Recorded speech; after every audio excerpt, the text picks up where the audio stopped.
वो ठीक है कि हमने जब तक सरकारी सेवा में रहे, हम सरकार के होके रहे। वहाँ पे ही एक बिहार से मेरे पास बैठे किसी दोस्त ने अपने मित्र से बिहार में वीडियो कॉल की, तो वो मेरी वोट पोल होगी हमारे सडोरा हल्के में 50% में आदमी हम अकेले और आदमी बाकी सारे तरह। 2014 में बीजेपी सरकार को चुना था, उसमें देहात भी था, किसान वर्ग भी था, इसके प्रधानमंत्री हैं, ना कि केवल बीजेपी के प्रधानमंत्री हैं। तो इस प्रकार की कुछ बातें थी। कांग्रेस पार्टी एक लोकतांत्रिक पार्टी है, जहां पर जो भी निर्णय लिया जाता है डेमोक्रेसी के अंदर लिया जाता है। खट्टर साहब कहते हैं कि नायब सैनी जो हमारा सीएम का चेहरा है, अनिल विज जी ने दावा ठोक दिया है कि अब की बार सीएम मुझे बनाओ। तो ये तो 67 सीटें बता रहे हैं वहाँ पे हमारी कांग्रेस पार्टी की, और 13 से द निराला टीवी में आप सभी का स्वागत है। दोस्तों, मैं राशिद निराला हाजिर हो चुका हूँ एक और वीडियो के साथ। और आज जो मेरे अगल बगल बैठे हुए हैं शिक्षा जगत के महाकुंभ हैं, और अब शिक्षा जगत से आगे जो रिटायरमेंट के बाद इन्होंने सक्रिय राजनीति शुरू कर दी है। दाईं तरफ जो बैठे हैं वो प्रिंसिपल भी रह चुके हैं और बीओ भी रह चुके हैं, अख्तर अली जी हैं, और बाईं तरफ राम रतन ग्रेवाल जी हैं जो बीओ भी रह चुके हैं और प्रिंसिपल भी रह चुके हैं गवर्नमेंट सीनियर सेकेंडरी स्कूल सडौरा के। तो अब राजनीति में सक्रिय हो चुके हैं और हरियाणा में चुनाव भी है, तो उसी संदर्भ में दोनों से जानेंगे कि क्या समीकरण इनको लग रहा है इस बार हरियाणा के चुनाव को लेकर। जिस तरह से बहुत सी बातें सामने आती हैं खबरों के माध्यम से भी, और वैसे भी अगर चर्चाएं अगर देखी जाएं कि जिस तरह से कांग्रेस पार्टी का भी जो आपसी जो उनकी कलह चलती है उसको लेकर लगातार बातें सामने आते हैं। तो सबसे पहले तो स्वागत है सर आपका। बताएं आप अपने हिसाब से कि क्या लगता है इस बार हरियाणा के चुनाव में। धन्यवाद पहले तो आपकी निराला टीवी जी का। तो सबसे पहले मैं कहूँगा, हम जो दो व्यक्ति यहाँ बैठे हैं, इधर हमारे ग्रेवाल जी हैं, मैं स्वयं हूँ। मेरे को अपनी 3 पीढ़ियों का पता है। हम पृष्ठभूमि हमारी कांग्रेसी है, बाप और दादा के टाइम का बाकी तो मेरे को नहीं पता, कांग्रेस से जुड़े रहे हैं। तो वो संस्कार जो हैं, वो परंपराएं हैं हमारे कलवाप डीएनए में ही शामिल है यहाँ पे। वो ठीक है कि हमने जब तक सरकारी सेवा में रहे, हम सरकार के होके रहे। वहाँ पे जितना अपना कर्तव्य परायण, अपना डेडिकेशन, डिवोशन के साथ हमने नौकरी ईमानदारी की बात की, तो वो सरकारी वो कार्यकाल समाप्त हो चुका है। तो उसके बाद बच्चों को भी बताते रहे अपने कार्यकाल में, सेवा काल में, उनके माता पिता को भी बताते रहे अपने देश प्रेम के संबंध में, समाज को जोड़ने के संबंध में। तो सारे बुद्धिजीवी लोग हैं, इसी से शिक्षा जगत से जुड़े रहे हैं, बिल्कुल समाज को, देश को बारीक से देखा है, नज़दीक से देखा है, काफ़ी किताबों के माध्यम से देखा है, सिलेबस के माध्यम से देखा है, अखबार के माध्यम से, टीवी के। तो इस निष्कर्ष पे पहुँचे कि हमारा देश के प्रति एक दायित्व बनता है हमारे शिक्षक समाज का, तो क्यों भी हम ना उसका निर्वहन अपनी ईमानदारी से करें। तो सबसे पहले आता है समाज को जोड़ने का कार्य। तो हमारी जो कांग्रेस पार्टी है, जो 36 बिरादरी को लेकर साथ चलती रही है शुरू से ही, देश को सिर्फ और सिर्फ जोड़ने का काम करती रही है। तो पारिवारिक पृष्ठभूमि भी ऐसे रही है और हमारे खुद के संस्कार भी हमारी सोच भी ऐसे हैं। तो रिटायरमेंट के बाद अच्छे से नौकरी किया, बहुत बढ़िया सेवा काल गुजरा अपना।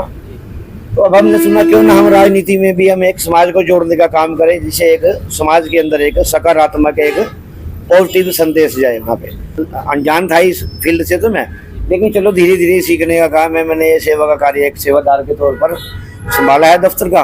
तो बहुत नज़दीक से देखते हैं रोज़ यहाँ पे, हर हल्के से हमारा सडौरा हल्का 3 ब्लॉकों में फैला पड़ा है, बिलासपुर, मुस्तफाबाद और सडौरा में।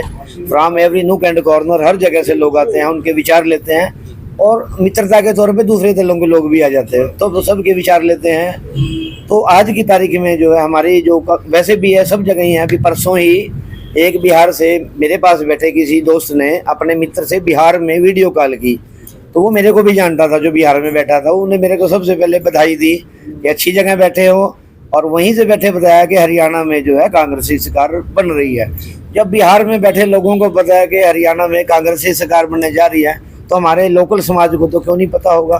तो इसी कड़ी में हम बड़े दावे के साथ कह सकते हैं हमारा बिल्कुल बहुत बढ़िया ग्राफ है, 1 लाख से ऊपर हमारी वोट जाएगी। और मैं संक्षेप में ये कह सकता हूँ कि जितनी वोट पोल होगी हमारे सडौरा हल्के में 50% में आदमी हम अकेले और आदमी बाकी सारे तरह। धन्यवाद। तो मतलब आप जीत रहे हो? बिल्कुल, बहुत अच्छे मार्जिन से जीत रहे हैं। सर आप भी बताएं, आपने भी एक काफ़ी लंबा समय शिक्षा जगत में बिताया है और अक्सर लोगों से भी आप मिलते हो और अब सक्रिय राजनीति में भी हो। जब से इलेक्शन की घोषणा हरियाणा में हुई है, आपका क्या अनुमान है, क्या समीकरण रहने वाले हैं इस बार? धन्यवाद ऋषि जी। सबसे पहले तो मैं निराला टीवी का एक शुक्रिया अदा करता हूं कि उनकी जो पत्रकारिता है कि मैं देखता रहता हूं, एक निर्भीक है और वो समाज के सामने एक बिल्कुल सही और सच्ची तस्वीर प्रस्तुत करते हैं। मुझे गर्व है अपने शिष्य पर कि वो आज, क्योंकि लोकतंत्र के अंदर मीडिया जो है एक चौथा स्तंभ कहा जाता है और पीछे कुछ समय से 10 साल से आप देख रहे थे कि मीडिया जो था टोटली एक तरह से बिकाऊ हो रहा था। उसका तरह तरह के नाम भी दिए गए थे। देखिए, सबसे पहले तो जैसे मेरे मित्र अख्तर अली जी ने कहा है कि हमारी जो पृष्ठभूमि है, पारिवारिक पृष्ठभूमि है, वो कांग्रेसी उससे सरकार से जुड़ी हुई है। लेकिन मैं कुछ 2-4 बातें स्पष्ट कहना चाहता हूँ। जिस उम्मीद से, जिस आशा से लोगों ने 2014 में बीजेपी सरकार को चुना था, उसमें देहात भी था, किसान वर्ग भी था, आम जनमानस भी था। पिछले 10 साल के अंदर सरकार उन लोगों की आशाओं पर खरी नहीं उतरी। चाहे आप किसानों का मुद्दा लगा लो, चाहे आप सरपंच का मुद्दा लगा लो, चाहे आप नंबरदार का मुद्दा मुझे याद नहीं आता कि समाज का कोई ऐसा वर्ग बचा हो जिसके ऊपर इस पिछले 10 साल में बीजेपी सरकार ने अत्याचार ना किया हो। देखिए, बेरोजगारी की दर, मैं एक दिन बैठा आंकड़े पढ़ रहा था कि पिछले 4 साल में लगभग 8 करोड़ बच्चे हमारा देश छोड़कर दूसरे देशों के अंदर जा रहे हैं। वो बेरोजगारी किसकी देन है? सरकार की। जिम्मेदारी किसकी बनती है? जो हमारे सरमाएदार हैं।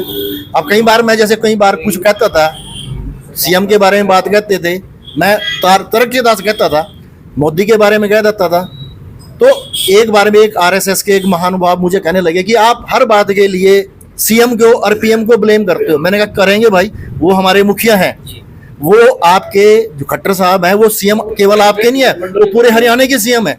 मोदी साहब जो हैं, नरेंद्र मोदी जी हैं, वो देश के प्रधानमंत्री हैं, ना कि केवल बीजेपी के प्रधानमंत्री हैं। तो इस प्रकार की कुछ बातें थी।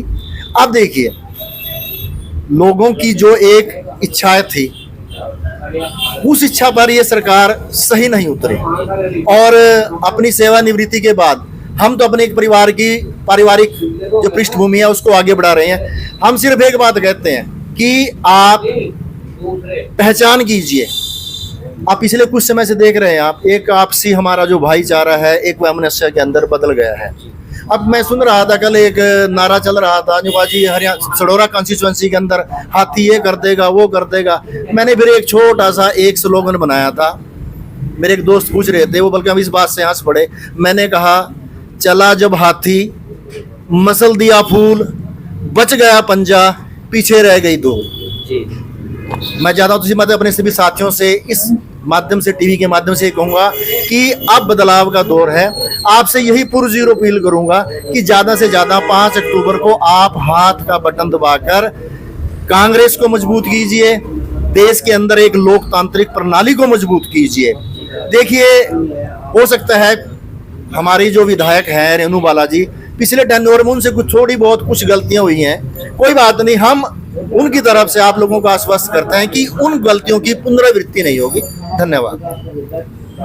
तो जिस तरह से लगातार हल्के में भी चर्चाएं हैं कि इस बार मुकाबला त्रिकोणीय है, आपको क्या लगता है, त्रिकोणीय मुकाबला रहने वाला है या एक तरफा फाइट? देखिए, आंकड़ों के अनुसार अभी तक मुकाबला एक तरफा है। देखिए, मार्जिन अब तो सिर्फ ये है कि हमारा मार्जिन कितना रहता है। हमारी कोशिश ये है कि वो 40,000 को बढ़ाकर हम लोग 50-55 तक करें। मुकाबला एक तरफा है। हालांकि ये तो बात है, इलेक्शन के अंदर तो हर एक आदमी दावा करता है, अपनी जीत का दावा करता है और उनकी इच्छा भी है। लोकतंत्र के अंदर कोई भी आदमी कुछ कह सकता है। हम लोगों के रुझान के अनुसार जो हमें गांव दर गांव एक जन समर्थन मिल रहा है, हम तो उस आधार पर कहते हैं और लोगों से यही पुरजोर अपील करेंगे कि देखिए, आज लोग बदलाव चाहते हैं। हरियाणा के अंदर मैं दावे के साथ कहता हूं कि कांग्रेस की सरकार बनेगी। जब कांग्रेस की सरकार बनेगी तो हमारे सडौरे से फिर आप दूसरे एमएलए के बारे में क्यों सोचते हैं? हमारे यहाँ भी कांग्रेस का एमएलए होना चाहिए। हालांकि आज तक सडौरा की एक त्रासदी रही है, ऊपर सरकार दूसरी है, नीचे हमारा एमएलए कोई दूसरा होता था, फिर कहते हैं कि सडौरा का विकास नहीं होता है। भाई मैं तो यह अपील करूंगा आप लोगों से कि अब आप लोगों के हाथ में ये मौका है, उस मौके को हाथ से मत गंवाइए। ऊपर हरियाणा के अंदर कांग्रेस सरकार बनेगी। ये एक बात का मुद्दा है कि सीएम कौन बनेगा, भूपेंद्र हुड्डा जी बनेंगे या कुमारी सैलजा जी बनेंगे, वो एक मुद्दा नहीं है। हमें तो कांग्रेस की सरकार चाहिए और हरियाणा के अंदर वो बनेगी। तो आप सभी से अपील करेंगे कि रेणु बालाजी को भारी बहुमत से जिताकर आप भेजिए वहां पर, क्योंकि एक मौका और आप लोगों के पास, क्योंकि दूसरी बार जो एमएलए बनेगा उसको अब की बार विधानसभा के अंदर मंत्री पद का भी चांस बढ़ जाते हैं। तो मेरी तो यही अपील है कि 5 अक्टूबर को आप ज्यादा से ज्यादा हाथ का बटन को दबाकर भारी बहुमत से बहन रेणु बालाजी को विजयी कीजिए। धन्यवाद। सर आप भी अपने हिसाब से बताएं, जैसे मैंने सर से क्वेश्चन किया था कि त्रिकोणीय मुकाबला बताया जा रहा है, आपको क्या लगता है? नहीं, त्रिकोणीय जैसी तो कोई बात ही नहीं है यहाँ पे। मैंने कहा मैं सिर्फ बात को बढ़ा चढ़ा के नहीं कहता, जो कुछ भी कहता हूँ पुष्ट बात कहता हूँ, तथ्यों के साथ कहता हूँ। पिछले आंकड़ों का सारा एनालिसिस करके और गांव में घूम कर लोगों की रिपोर्ट के आधार पे बता रहा हूँ। त्रिकोणीय जैसी बात कहीं भी नहीं है, हम एक तरफा आगे हैं। उन दोनों में से कौन ऊपर नीचे रह सकता है, इस बारे में मैं ज़्यादा आश्वस्त नहीं हूँ। हम नंबर 1 पे हैं। सर आपने जैसे मैडम कुमारी सैलजा का भी नाम लिया और भूपेंद्र हुड्डा का भी नाम लिया कि वो बाद का विषय है कि मुख्यमंत्री कौन चुना जाएगा, लेकिन ऐसी खबरें भी चल रही हैं कि कुमारी सैलजा टिकट वितरण को लेकर नाराज चल रही हैं और वो पिछले एक हफ्ता से फील्ड में भी नहीं है, कहीं चुनाव प्रचार भी नहीं कर रही है। तो इस पर आपका क्या कमेंट है? देखिए, कांग्रेस पार्टी एक लोकतांत्रिक पार्टी है, जहां पर जो भी निर्णय लिया जाता है डेमोक्रेसी के अंदर लिया जाता है। मैं छोटी सी बात कहता हूं, परिवार के अंदर 2 या 3 भाई होते हैं, क्या उनमें आपसे मनमुटाव नहीं होता? होता है, होता रहता है चीज। लेकिन ऐसा नहीं है, बाद में जो भी कांग्रेस के अंदर, कांग्रेस की एक संस्कृति है, वहां पर जो भी फैसला लिया जाता है संसदीय बोर्ड के द्वारा लिया जाता है। हो सकता है कल को मैं भी कहता हूं कि अगर मुझे मौका मिला तो मैं भी सीएम पद का दावेदार हूं, कह सकता है। अभी आपने देखा बीजेपी के अंदर खट्टर साहब कहते हैं कि नायब सैनी जो हमारा सीएम का चेहरा है, अनिल विज जी ने दावा ठोक दिया है कि अब की बार सीएम मुझे बनाओ। तो ये तो एक लोकतांत्रिक, कोई भी आदमी कह सकता है। आप जैसे गांव का ही उदाहरण ले लो, गांव को उदाहरण ले लो। आप गांव में सरपंची का इलेक्शन होता है तो कम से कम 15-20 आदमी कहते हैं कि यार मैं सरपंच हूं, मेरा भी दिल करता है कि मुझे बना दो चेयरमैन आप। लेकिन वहां पर फिर एक जो सर्वसम्मति से जो एक संसदीय बोर्ड फैसला लेता है, आज भी अखबार के अंदर बयान आया हुआ है। देखिए, विधायक दल जो जिसको नेता चुनेगा, हरियाणा का सीएम वही होगा। कल को वो कुमारी सैलजा को चुनते हैं या कल को भूपेंद्र हुड्डा को चुनते हैं या सुरजेवाला को चुनते हैं, वो एक बात का विषय है। सबसे पहला है हमने कांग्रेस को वहां पर एक बहुमत के साथ विधानसभा के अंदर भेजना है। सर इसी बात पर एक खबर आई थी कि किसी कांग्रेसी नेता या कार्यकर्ता ने कुमारी सैलजा को लेकर कुछ जाति सूचक शब्द कहे थे। ये भी उनकी नाराजगी का कारण बताया जा रहा है। बाद में भूपेंद्र सिंह हुड्डा ने सफाई भी दी थी कि सैलजा हमारी बहन है। तो इस पर आपका क्या कमेंट रहेगा? देखिए, हमारी जो कांग्रेस पार्टी एक बड़े अनुशासित पार्टी है, अनुशासित कार्यकर्ता है। लोकतंत्र तो इसकी रग रग में बसा हुआ है। हो सकता है कभी किसी मूड में किसी ने कहा, मैंने वो वीडियो देखी है जिन्होंने, देखो जो हम बात कह रहे हैं उसी से संबंधित बात थी। हुड्डा जी ने बड़े ही बेबाक शब्दों में कहा कि शैलजा मेरी छोटी बहन है। जिसने भी ये बात कही वो कांग्रेस से हो ही नहीं सकता। पहली बात उन्होंने ये कही है। अगर कोई कांग्रेस वाकई में किसी ने कह दी लूफटा कर दिया है, कांग्रेस में ऐसे लोगों का कोई स्थान नहीं है। ये वीडियो आपने भी जरूर देखी होगी। फाइनल कमेंट, कितनी सीटें इस बार हरियाणा में कांग्रेस की आई? तो मैंने देखा, ये अंदरूनी सर्वे बताया जा रहा है, सरकारी सर्वे है, मेरा नहीं है, किसी प्राइवेट एजेंसी का नहीं है। कल ही मैं देख रहा था यहाँ पे 62 से 67 सीटें बता रहे हैं वहाँ पे हमारी कांग्रेस पार्टी की, और 13 से लेकर 20 तक बीजेपी की बता रहे हैं, और बाकी से 9 से 12 तक वो INLD और अन्य दलों की बता रहे हैं। इसी सवाल पर आपका क्या कहेंगे? देखिए, हाँ, मैं एक बात भूल गया था बीच में कहना। देखिए, मैं अभी कुछ दिन पहले, 2-3 दिन पहले, मैं हमारे एक नेताजी हैं गोपाल कांडा जी, हरियाणा लोक पार्टी है उनकी शायद, जिसका इनेलो के साथ और BSP के साथ समझौता है।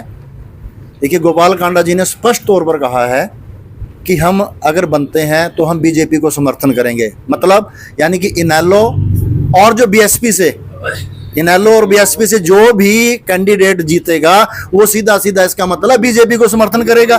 तो आप लोग ऐसा क्यों करते हैं कि उन वो लोगों को ये मौका दें, जब आपको पता है कि हरियाणा के अंदर कांग्रेस सरकार बनाने जा रही है। और रही बात लूज टाक करने की, देखिए उसके बारे में कहता हूं, अभी मैं कल का एक वीडियो देख रहा था थानेसर का एक वीडियो पब्लिश, जोर शोर से पब्लिश हो रहा था कि अशोक अरोड़ा जी की जनसभा के अंदर पाकिस्तान समर्थन नारे लगा दिए, खालिस्तान समर्थक नारे लगा दिए। अब आप देखिए, जब हम किसी गांव के अंदर जाते हैं, गांव के अंदर लगभग 400-500 आदमियों का जनसमूह होता है, अगर कोई बाहरी व्यक्ति, मैनिपुलेटेड व्यक्ति वहां पर किसी दूसरे पार्टी के बारे में या किसी दूसरे एक समाज असामाजिक तत्व के बारे में कोई बात कहता है, तो हालांकि रिस्पॉन्सिबिलिटी हमारी बनती है, लेकिन उस चीज को फाइंड आउट तो कीजिए आप कि वो व्यक्ति कौन थे। और बाद में पता चला, जब वहां पता चला कि वो लोग जो वहां पर पकड़े गए वो मैनिपुलेटेड व्यक्ति थे। अब टोटली रिस्पॉन्सिबिलिटी तो उसमें अशोक अरोड़ा जी की कह दी, लेकिन जब उनको पकड़ा गया, उन व्यक्तियों को पकड़ लिया वहां पर जिन्होंने कार्यक्रम किया था, वो लोग मैनिपुलेटेड थे। तो ऐसा कुछ नहीं है, ऐसा कुछ नहीं है। कांग्रेस पार्टी जो है एक बिल्कुल लोकतांत्रिक पार्टी है। और मैं तो सिर्फ यही अपील करूंगा कि अब आप लोगों के पास एक मौका है सढौरे के विकास के लिए, तो बहन रेणु बालाजी को भारी मत से बनाओ, ताकि वो विधानसभा के अंदर जाकर मंत्री पद को दावा ठोक सके। और जब मंत्री पद बनेगा, मिलेगा, तो नेचुरली बात है हमारे सढौरे का विकास होगा। शायद सढौरे का भाग भी जाग जाए। कहते हैं कि 12 साल के बाद तो कुर्डी के भाग भी जागते हैं, और हमारे तो जी 77 के बाद आज तक नहीं भाग जाग रहे। हम तो इस बात से बड़े त्रस्त हैं। सिर्फ एक बार बीच में एक निर्दलीय उम्मीदवार का दौर आया था, वो भी कांग्रेस का ही था, चौधरी स्वर्गीय चौधरी शेर सिंह जी, वो 4 साल बनाम पिछले इतने साल। बहुत बहुत शुक्रिया दोस्तों, ये थे शिक्षा जगत के पुराने महाकुंभ और अब राजनीति के महाकुंभ भी आप इनको कह सकते हैं, क्योंकि क्रिया राजनीति अब ये लोग कर रहे हैं। और जिस तरह से इन्होंने विस्तार से तमाम सवालों के जवाब दिए हैं, तो एक तरह से कह सकते हैं कि जिस तरह से सर ने एक स्लोगन भी बताया है कि जैसे बीएसपी का एक स्लोगन है कि चलेगा हाथी उड़ेगी धूल, ना रहेगा पंजा ना रहेगा फूल, तो सर ने उसके ऊपर एक स्लोगन बनाया है कि चलेगा हाथी कुचलेगा फूल, बच गया पंजा बच गया रह गई दूर जी। तो ये स्लोगन सर ने तैयार किया है, और उसके अलावा भी तमाम जो सवाल थे उस पर विस्तार से इन्होंने बताया। तो कैसा लगा ये छोटा सा हमारा टॉक, आप कमेंट बॉक्स में अपनी राय जरूर दें। धन्यवाद।